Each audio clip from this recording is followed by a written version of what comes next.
Hey guys, কি খবর তোমাদের? আশা করি ভালো আছো। আমি খুব ভালো আছি। আবার চলে এসেছি তোমাদের মধ্যে একটা মিনি ব্লগ নিয়ে। তো প্রচণ্ড গরম পড়েছে আর শরীরের স্কিনের মানে তো জানতেই পারো গরমের কি অবস্থা হয়, ঘেমে টেমে গুটাগাটি হয়ে।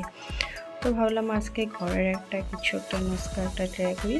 তো ঘরে আমি একটা ফেস প্যাক বানিয়ে নিয়েছিলাম। তো এখানে আমি এরপর দই, বেসন আর একটু দুধ দিয়ে দিয়েছি। দুধ না দিলেও চলে, তাও আমি দুধ একটু দিয়েছি। তারপর এটার মধ্যে হলদি দিয়েছি, তারপরে হানি দিয়েছি, অ্যালোভেরা জেল দিয়েছি, একটু গোলাপ জল দিয়েছি। সব কিছু মিক্স করে তারপরে আমি আমার ফেসের মধ্যে অ্যাপ্লাই করেছি। তো এটার রেজাল্টটা খুবই ভালো। তুমি সপ্তাহে 3-4 দিন এটা ইউজ করতে পারো। গরমের জন্য খুবই ভালো। তো দেখতেই পাচ্ছ আমার স্কিনটা, তোমরাও এটা ইউজ করতে পারো। যদি ভিডিওটা ভালো লেগে থাকে তো অবশ্যই একটা লাইক, কমেন্ট, শেয়ার করে দিও। তা টাটা, বাই বাই। আবার দেখা হবে নেক্সট ভিডিও।